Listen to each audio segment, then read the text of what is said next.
समस्त को praise the Lord नमस्कार। पुनर्बार आ गोटे विषय आम ध्यान देवा ताहा हेउची आज अनेक ख्रीष्टान भाई भणी मानक मध्य भिन्न भिन्न मत होइकि समस्ते चली किए कहूँ विचार अच्छी आउ किए कहूँ विचार नाही।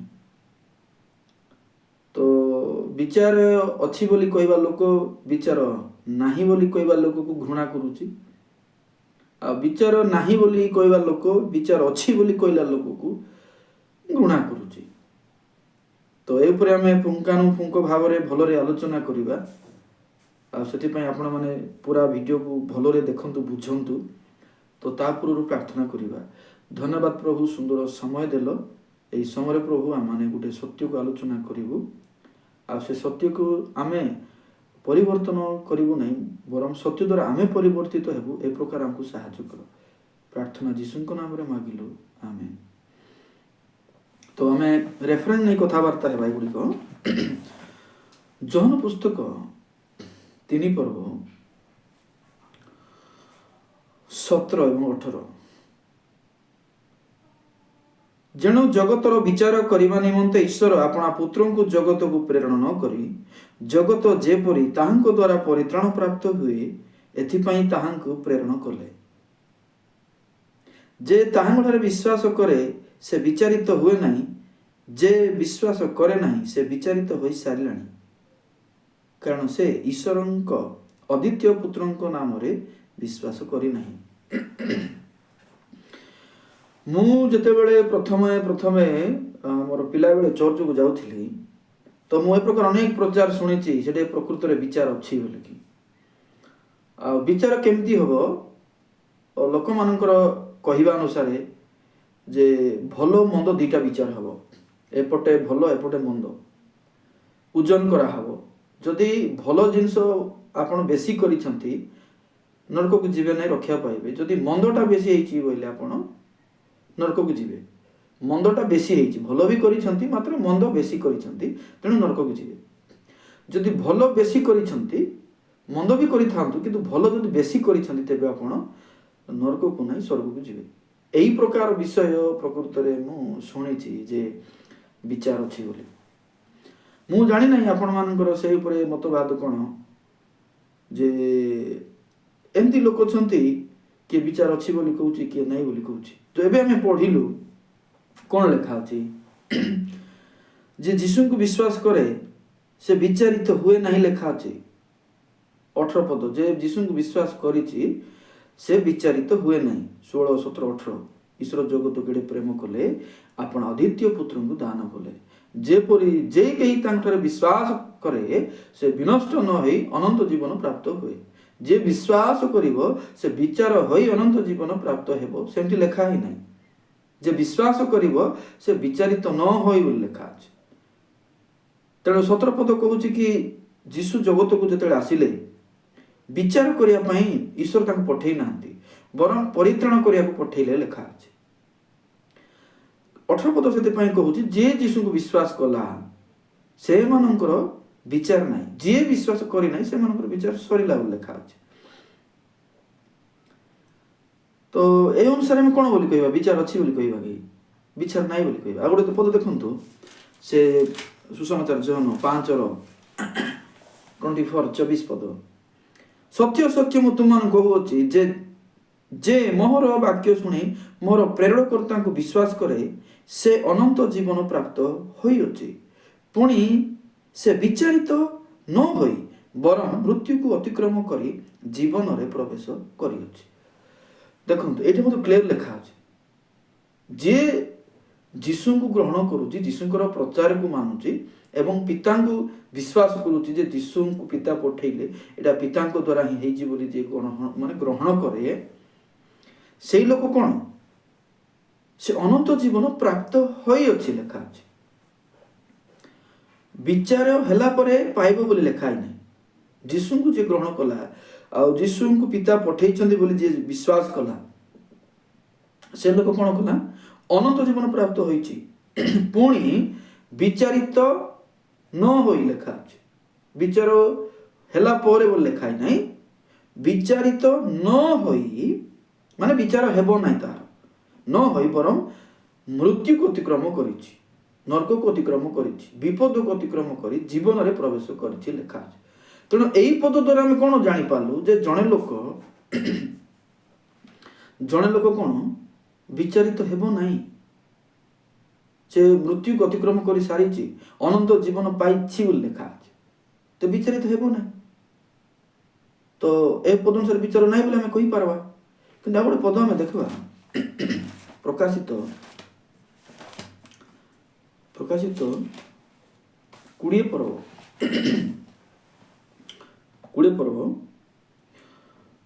12 पद, पुणी मु क्षुद्र व महान समस्त मृत लोक मान सिंहासन सम्मुख ठिया होइथिबार देखिली, आउ पुस्तक सब फिटा गला, पर जीवन पुस्तक नामक आउ गोटे पुस्तक फिटा गला। से पुस्तक मानक लिखित विषय प्रमाणे मृत माने अपना अपना कर्मानुसार विचारित हेले। समुद्र अपनार मध्यवर्ती मृत मान समर्पण कला, आ मृत्यु और पाताल सेमानकर मध्यवर्ती मृत मान समर्पण कला, पुणी से प्रत्येक अपना अपना कर्मानुसार विचारित हेले। देखंतु प्रकाशित 20 पर्व 12-13 पद देखिलु आमे, लोक माने विचारित होउछंती विचार होउछंती केमती अपना अपना कर्म अनुसार विचारित हेले लेखा अछि। और विचार हेबो नहीं बोली केमती कहबा आमे, एटा विचार होउछंती बोली लेखा अछि। तेबे गोटे द्वंद्व विषय नहे कि जॉन पुस्तक कहला 3:16-17-18 जे से विचार नहीं, जे यीशु ग्रहण कला तार विचार नहीं, विचार सरीछि।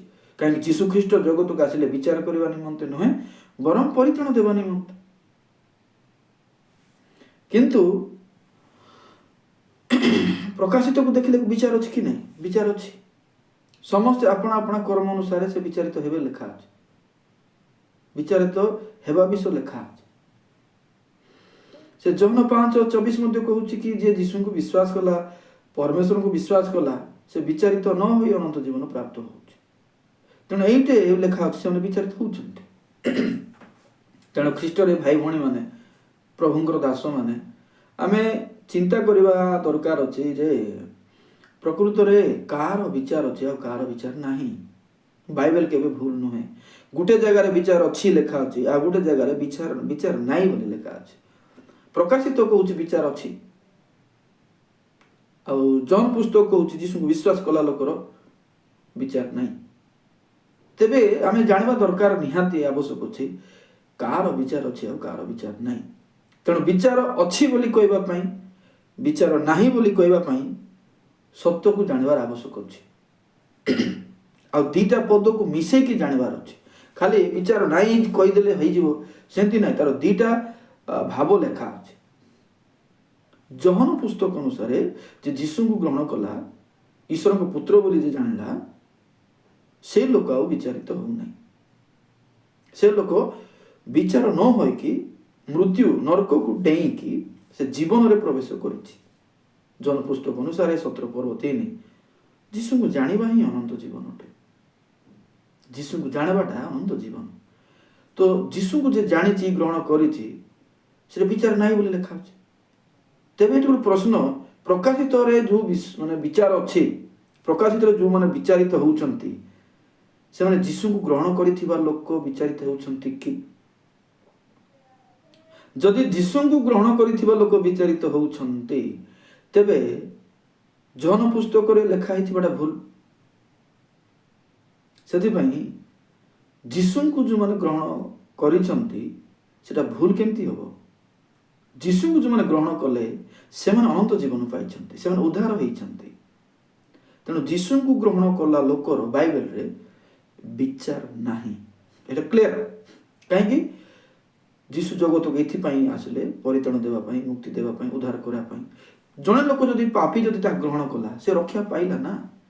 तो तार विचार जदि सेठी अछि, मु जेंति कहली गुटे भलो कर्म मंद कर्म, भलो कर्म जदि बेसी उद्धार, मंद कर्म बेसी नरक, एई चिंताधारा भूल। एटा सेमति विचार होए नै।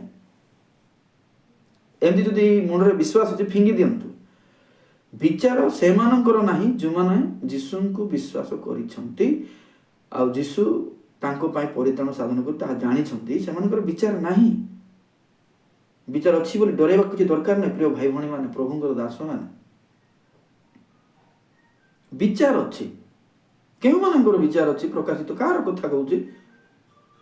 ପ୍ରକାଶିତ ପୁସ୍ତକରେ କେଉଁମାନଙ୍କର ବିଚାର ବିଷୟରେ ଲେଖାଯାଏ ସେଇଟା ଜାଣିବାର ଆବଶ୍ୟକ ଅଛି। ଆମେ ଜାଣିଲୁ ଯୀଶୁଙ୍କୁ ଯିଏ ଗ୍ରହଣ କରୁଛି ତାର ବିଚାର ନାହିଁ, କ୍ଲିୟର।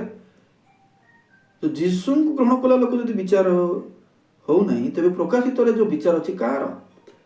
ଏଇଟା ଦେଖନ୍ତୁ, କ୍ଲିୟର ଜାଣନ୍ତୁ, ତାର ବିପରୀତ ହଉଛି ଯେ ଯୀଶୁଙ୍କୁ ଗ୍ରହଣ କରିନାହିଁ। ଯୀଶୁଙ୍କୁ ଯିଏ ଗ୍ରହଣ କରିନାହିଁ, ଯୀଶୁଙ୍କୁ ଯିଏ ନିଜର କରିନାହିଁ, ସେଇ ଲୋକର ବିଚାର ଏଇଟା। ଯୀଶୁଙ୍କୁ ଗ୍ରହଣ କଲା ଲୋକ ବିଚାର ନାହିଁ। କାହିଁକି? ବାକ୍ୟ କେବେ ଭୁଲ ପ୍ରଚାର କରେ ନାହିଁ। ବାକ୍ୟ ହେଉଛି ପରିଷ୍କାର, ବାକ୍ୟ ହେଉଛି ମୂଲ୍ୟବାନ। ତେଣୁ ଯୀଶୁଙ୍କୁ ଯିଏ ଗ୍ରହଣ କଲା, ଯୀଶୁଙ୍କୁ ଯିଏ ବିଶ୍ୱାସ କଲା, ସେଇ ଲୋକର ବିଚାର ନାହିଁ।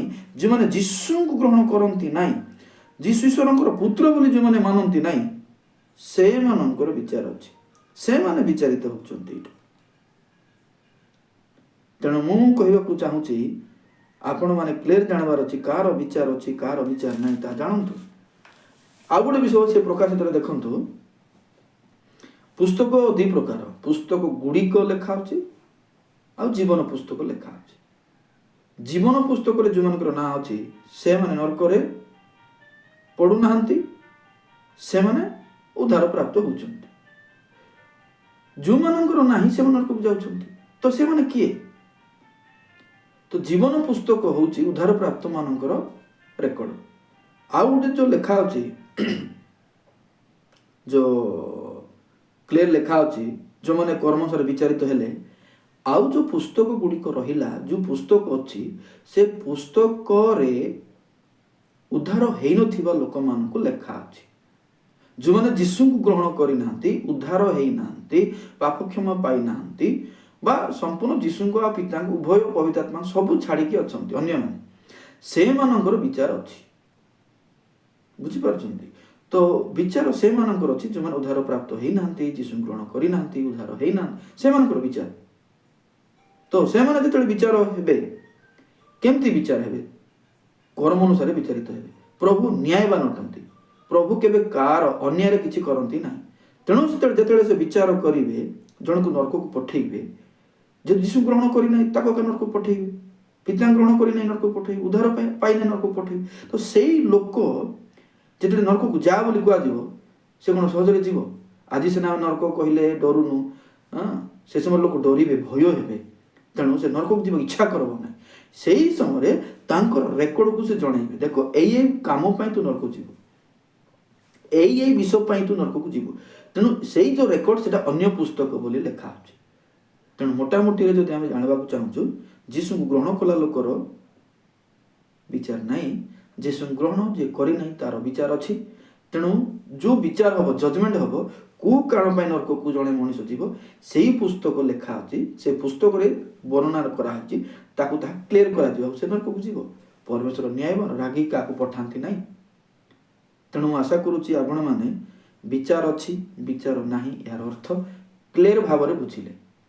ଯଦି ଆପଣ ବୁଝିଛନ୍ତି, ଆପଣ ନିଶ୍ଚିତ କମେଣ୍ଟ କରନ୍ତୁ, ଲାଇକ୍ କରନ୍ତୁ, ଆଉ ଅନ୍ୟମାନଙ୍କୁ ବି ସେୟାର କରନ୍ତୁ। ଆଜ୍ଞା, ଲୋକ ଜାଣନ୍ତୁ, ଭୟଭୀତ ନ ହୁଅନ୍ତୁ। ଆଜିର ଆଲୋଚନାରେ ବହୁତ ମୂଲ୍ୟବାନ ବିଷୟ ପ୍ରଭୁ ଦେଇଥିବାରୁ ସମସ୍ତଙ୍କୁ ଶିଖନ୍ତୁ, ମନେ ରଖନ୍ତୁ, ଏହି ଆଶା କରି ଆଜି ପାଇଁ ମୁଁ ରହୁଛି। ସମସ୍ତଙ୍କୁ ପ୍ରେଜ୍ ଦ ଲର୍ଡ। ନମସ୍କାର।